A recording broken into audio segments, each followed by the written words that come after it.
how to raise your standards so that you can attract a better partner. I'm Lisa, the love coach, and let's get into this. So, are you tired of meeting people who don't appreciate you?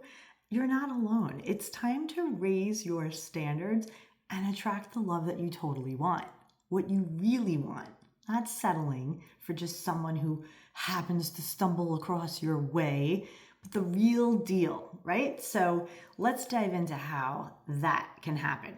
So in this video, I'm going to show you exactly how to raise your standards to attract a partner who values you. Plus, I'm also going to tell you more about the free love life assessment that you can get so that you can really take powerful next steps in your dating by understanding what is really going on, what is truly holding you back. And in this assessment that I do for you, you are going to love it because it comes to you via email. You can print it out. You can do a little research on the feedback that I give you. You can really have a solid, tangible next step, tools, resources, things to give you the clarity that you need so that you can stop struggling to find someone who truly values you and make that the normal. Make it a normal. Wouldn't it be so nice if you're just like, oh, I attract great people all the time. They're just not in the same place as me, or, they want different things. But for the most part, they value me. They treat me well. That is the first step to know that you are getting closer. If the quality of the people that you are attracting is not good, we need to connect because this is something that can be shifted. Let's get into how. So let's get into the personal stories. Okay, so as a life coach, I coach people on this all the time. In fact, it's the number one reason why people reach out to me. They see my videos on YouTube and they're like, ooh, she attracted a great guy, she's married, and she attracted him later in life at 50. Right? So if she can, I can. Okay. But you need to know certain things. And I'm going to share with you because I've been there myself. I always felt like I was giving more in relationships, or I wanted something more. I wanted the relationship to progress to another level, and the person was just happy with where they were. And so while we did get along wonderfully, when one person wants more, you can't force the other person who's happy just the way they are. You have to keep it moving, right? So that's part of having a standard, knowing what you want, and not settling and not sticking around too long when you make that known to someone. When you say, hey, listen, we've been together a long time. Where is this going? Don't you want to build something extraordinary together? And they're like, no, I'm kind of good the way things are. If that's not a fit for you anymore, perhaps consider that you've outgrown the relationship. You're still on an upward trajectory. You would love it so much if they went with you, but they're not up for the climb, honey. You still have to reach the summit in your life no matter what. So raising your standards is the main important thing. It's not just about expecting more from other people. Raising standards is about expecting more from yourself. This is the key. Everybody thinks like, oh, I have to raise my standards. Fine, get clear on what it is that you want in a partner. But the key to standards is holding yourself accountable to a higher standard, a way of behavior that weeds out those low quality people, the people who don't have their act together, the users, the players, the people who are just out to get from you. So that then you can allow in and you can open your heart up to the good guys, right? The guys who are reliable, dependable, virtuous, they're honorable, they are kind, and they have direction. They know where they're going in their life. They're certain, they believe in themselves, right? So this is what you want. So there is a way then to achieve this. You attract what you tolerate. Okay, so you might think that you're attracting the wrong people, but in actuality, what you're attracting is more of what you tolerate. So if you're used to settling for less and you're the type of person who's like, oh, but he's nice and he's okay, I'm going to give him a chance. And that's not what any man wants to hear. A man doesn't want to think, oh, he's just okay. A man wants to hear, I'm going out with Michael tonight. I'm going out with Benjamin. I'm so excited. I'm like telling my girlfriends, what outfit do you think I should wear? Let me put you on, FaceTime. You can come in my closet. I'm between this dress and this dress. I want to look really pretty for this man. He's so good.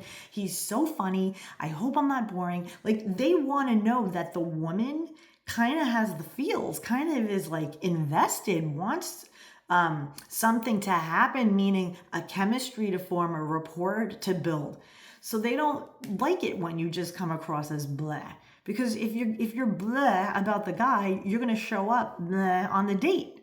And the whole point is to go out with someone that you truly have a spark, an interest in.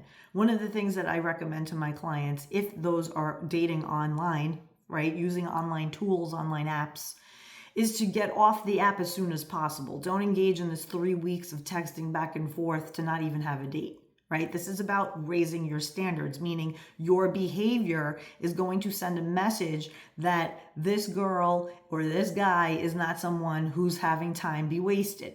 They don't tolerate it. And you can do that, and I teach my clients exactly how to do that. It has to do with your own energy, your own belief system about yourself. And I'll get more into that. So let's get into the deeper example of like one of my clients constantly meeting guys who didn't value her time and energy. And they would just, pop up with a last minute invitation, and they'd be like, hey, beautiful, what are you doing this weekend? And it's Saturday afternoon. And it was just an afterthought, right? It was something like she felt this person doesn't prioritize me. They're not treating me like a priority. They're just kind of like blowing into town like, hey, what are you up to?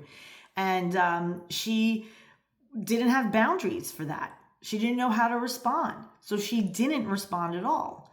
And she said, I like this person. Every time we do get together and I am available, we have a good time. But it's not consistent. It's inconsistent. So I said, well, you attract what you tolerate. So if you are going to reward inconsistency with attention, then you're going to get more inconsistency. So what should she do? What she should do is the next time he pops up and says, hey, beautiful, what are you doing this Friday night? And it's Friday at 2 p.m. If you are genuinely busy, you say so.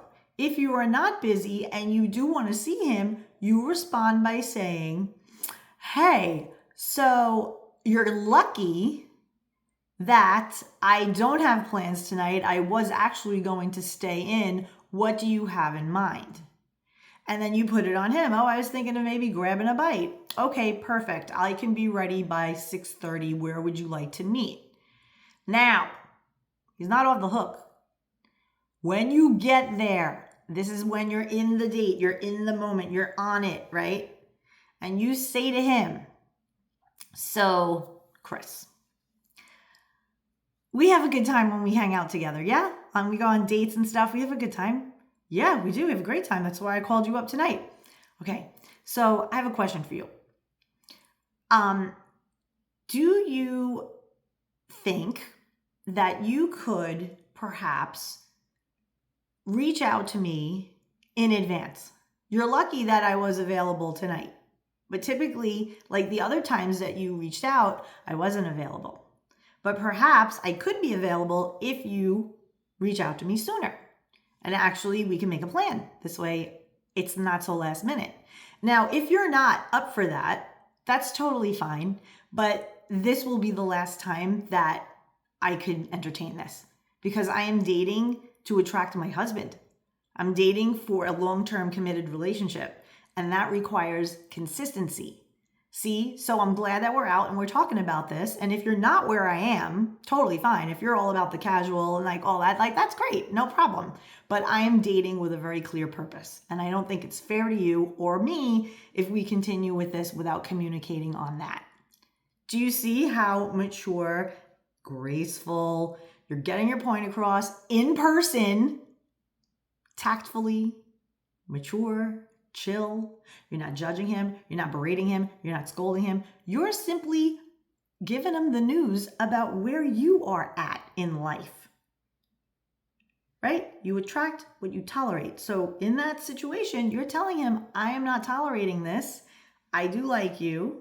However, you're inconsistent and I'm dating for a clear purpose to attract my husband. And so one of the things that I value is consistency. And you might not be where I'm at in life. You're a casual guy. All good.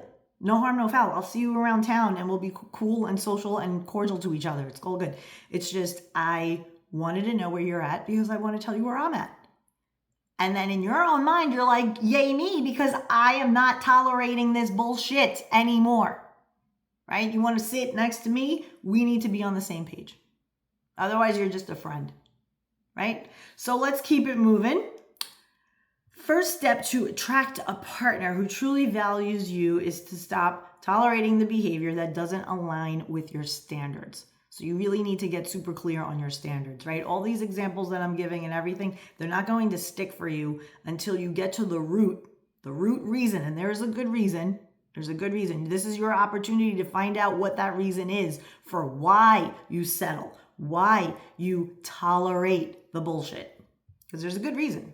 It's not your fault. There's a good, valid reason, and I help you get to the reason. Once you see it, you can't unsee it, and then you shift it. That's the entirety of my work with people. I help them to see what's really causing the struggles that they're having in their relationships. And then once they see it, they address it, and I help them do that. So if you're interested in any of this, like we're 10 minutes into this right now, you can go into the description and you can click on the link to get to the free Love Life assessment, and you can take that and you're going to love it. Totally free. You're going to answer some questions. You're going to tell me as much as you want, give as much detail as you'd like. It's totally confidential. And then I'm going to read it, and then I'm going to respond to you on email with a detailed report. No bot, no AI, none of that business. It's me reading your words and then connecting with you. I know it's rare these days, but I want to make sure that you know it's actually me who's writing you back. Okay, so step 1, raising your standards. How do you do it? Well, number 1, you have to get super in your confidence. Like, you have to be unapologetic about what you authentically, truly want at this stage and phase in your life. If you want to have 3 babies in the next 3 years, you need to get clear on that. You need to say it, right? If you want to be married and travel the world with someone, you need to do that too. You need to be open, honest, and absolutely certain about what you want, and then communicate it with grace and enthusiasm. Okay, so write down your non-negotiables. These are your deal breakers. You need to get those on paper, because when somebody's really good looking and the chemistry is there and you're getting the feels, but you forget about the deal breakers, you run into trouble, right? You get into the kind of energy. Ooh, he's hot. Ooh, look at this. Ooh. And then you forget about all of the important questions that you need to ask, because dating is for data, right? You're getting data on the person to see if they are truly a fit and an aligned match for you.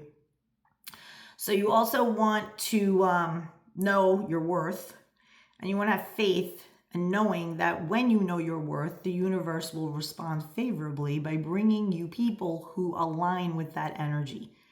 When you know that you're worthy, right, you'll meet people who treat you as you are worthy of being treated. So just remember that, like, when you're raising standards, it's not necessarily about being picky, but it's about being more empowered, being more clear about what it is you want based on where you are in your life, right? So then that goes to number 2, right? Leads into step number 2, which is setting boundaries that reflect your standards. So first you set your standards, then you set your boundaries that reflect the standards. It's like a match, right? So boundaries matter because I believe the boundaries are the foundation for self-love, right? And boundaries shouldn't be rigid. You could have flexible boundaries, but you have certain boundaries that are just like no-go zone, right?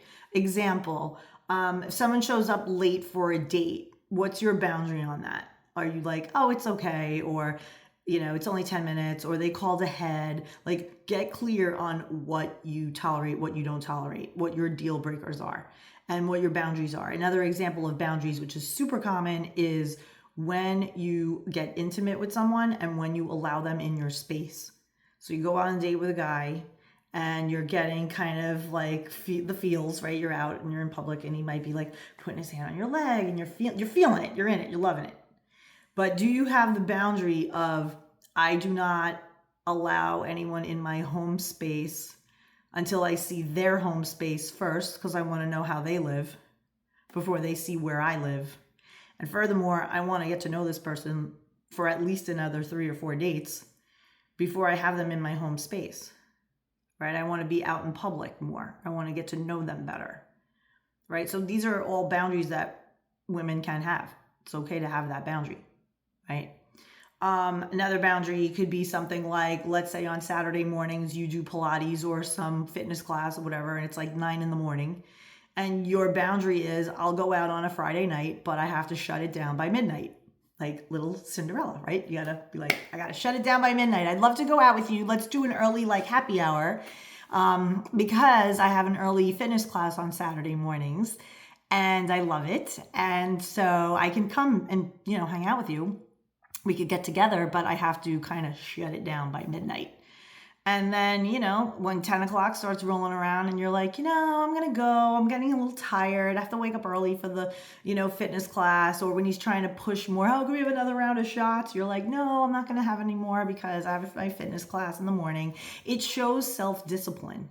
And the high quality men, they're testing you for that, right? They're testing to see, earlier today, she told me she can only stay out till midnight because she has a fitness class that she wants to do. Let's see how secure she is in those boundaries. Because later I'm going to test her and I'm going to get all romantic and I'm going to all kissy kiss and we're going to go dancing and it's going to be romantic and and then she's going to be like, okay, I have to go. I'm not going to let her go. I'm going to see what she does. Is she going to be like, oh, I'll just stay out a little later and I'll have another 5 cocktails. Oh, I'll have another shot. No. But if she's disciplined and she says politely, I think this is my last drink because like I told you earlier, I have that fitness class that I do on Saturday and it's dancing and it's a lot of things going on and I want to be ready for it. He's going to look at you and value you more. He's going to be like, damn, like this girl could set a boundary. If she could set a boundary with me, that means she could set a boundary with others. And that is a high quality woman. So number 3. Align your self-worth with your standards. Okay, so now that you have the boundaries matching the standards, now you're going to have your self-worth aligning with your standards. So the more that you value yourself, like I said earlier, the more that you will attract someone who will value you also. And when your self-worth is aligned with your standards, then your actions reflect your beliefs. And then other people notice that. So this is when men say, I like the way she carries herself. Like you'll hear men say that. I like the way she carried herself. That's what this means. I like the way she carries herself, meaning she has self-worth and her actions are a reflection of her value for herself, right? So I guess one of the ways to build self-worth, right? If you're watching this and you're like, yeah, I kind of could work on my self-worth. I'm not really like complimentary of myself. That's the way to start. So here's what you're going to do. Fun little hack. You're going to get a little Post-it note, one of these thingies, and every day you're going to write down 3 things that you want to compliment yourself on. So to make it easier, write down 3 things that you want a guy to compliment you on. And if you're a guy watching this, write down 3 things that you want a woman to compliment you on. And so write them down. And then when you're in the bathroom, stick them to your bathroom mirror. When you're in there brushing your teeth, you read them. And you write them in the phrase of I am. All right, so you're going to say, I am beautiful. I am radiant. I am kind and lovely and polite and a lady. And I am fun to be around, and I am, right? So you're going to just do that, and you're going to look every time to program your mind to believe these things about yourself, right? What do you want people to know about you and compliment you on? Write those things on Post-it note. And then every day, twice per day, when you're brushing your teeth, you can read them. And it will, after I'd say about 2 weeks of doing that, maybe 3, you'll start to embody those beliefs, and those beliefs will help you to behave in a way like someone who is a radiant light sent from the heavens just for you, right? You have to embody that. You have to walk around like, I know I'm a catch. I know what I have to offer, right? And when you know that you are worthy of yourself, right? You believe in yourself, you have self-esteem, you know, yeah, I'm a good woman, right? Then you're not so reluctant to say what it is that you want. All right, so now that we've gotten into this, let's recap. You're going to value and love yourself. You're going to behave as someone who loves and values themselves. You're going to set boundaries. And all of these things pulled together will definitely result in attracting a higher quality partner. Somebody that you can adore, who will adore you. Someone you can respect, who will respect you. Capiche? Okay, so what's the next step? head into that description or just go on over to lovequestcoaching.com. There, you can either book a one-on-one session with me right there, or you can start off with your free love life assessment. And like I said, you will have the opportunity to tell me everything that's going on, where you're stuck, all the things, and then I will read it over myself. Again, no AI bot, me, actually me. And then I will respond to you directly via email. Okay, until the next one, have a great day, and drop a comment in the comments if you believe that you are a catch. Write down, I am a catch. And let's put that out into the universe. Thanks so much.